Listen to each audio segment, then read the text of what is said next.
வணக்கம் ஃப்ரெண்ட்ஸ், நம்ம இந்த வீடியோவில் பார்க்க போகிறது வீட்டில் இருக்கக்கூடிய வெஜிடபிள்ஸ் வச்சு எப்படி சிம்பிளான ஒரு வெஜிடபிள் மசாலா பிரெட் பண்ணுறது அப்படிங்கிறதான் பார்ப்போம். ஸோ இதுக்கு தேவையான பொருட்கள் என்னென்ன அப்படிங்கிறத ஃபஸ்ட்டு பார்க்கலாம்.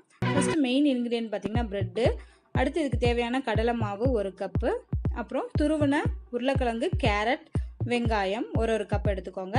இதுக்கு தேவையான பச்சை மிளகாய், கொரியாண்டர் லீஃபு, மஞ்சள் தூள், மிளகாய் தூள், கரம் மசாலா தூள், உப்பு. ஃபஸ்ட்டு நமக்கு தேவையான அளவு பேசன் ஃப்ளாரை எடுத்துக்கோங்க. அதில் நம்ம துருவி வச்சுருக்கக்கூடிய எல்லா காய்கறிகளையும் சேர்த்துக்கலாம். நான் இதில் கேரட் அண்ட் உருளைக்கிழங்கு மட்டும்தான் ஆட் பண்ணியிருக்கேன். ஸோ ஃபஸ்ட்டு பார்த்திங்கன்னா எல்லா வெஜிடபிள்ஸையும் மிக்ஸ் பண்ணி வச்சுக்கோங்க. ஏன்னா ஆல்ரெடி அதில் தண்ணி இருக்கும், அதுக்காக. அதுக்கப்புறமா நம்ம வச்சுருக்கக்கூடிய மசாலா ஐட்டம் எல்லாத்தையும் ஆட் பண்ணி மிக்ஸ் பண்ணிக்கலாம்.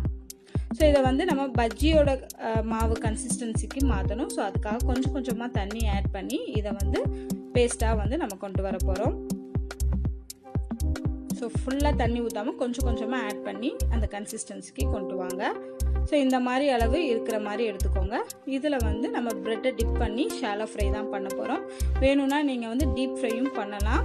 பட் இதுதான் கம்மியான ஆயில் யூஸ் பண்ணுறதுனால ஷாலோ ஃப்ரை பண்ணியிருக்கேன். ஸோ இதில் வெஜிடபிள்ஸ்லாம் இருக்கிறதுனால நல்லா க்ரன்ச்சியாக இருக்கும். நீங்கள் சுட சுட சாப்பிட்டிங்கன்னா ரொம்ப அருமையான டேஸ்ட்டாக இருக்கும். இதுக்கு பார்த்திங்கன்னா கொத்தமல்லி சட்னி ரொம்ப நல்ல ஒரு காம்பினேஷனாக இருக்கும். இதை நீங்கள் ஸ்நாக்ஸாகவும் பண்ணலாம், இல்லை அப்படின்னா மார்னிங் பிரேக்ஃபாஸ்ட்டாகவும் இதை பண்ணி நீங்கள் சாப்பிட்லாம்.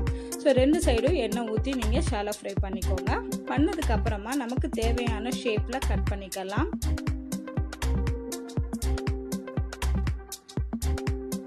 ஸோ அவ்வளோதாங்க, நம்மளோட ரொம்ப சிம்பிளான வெஜிடபிள் மசாலா பிரெட் ரெடி ஆயிடுச்சு.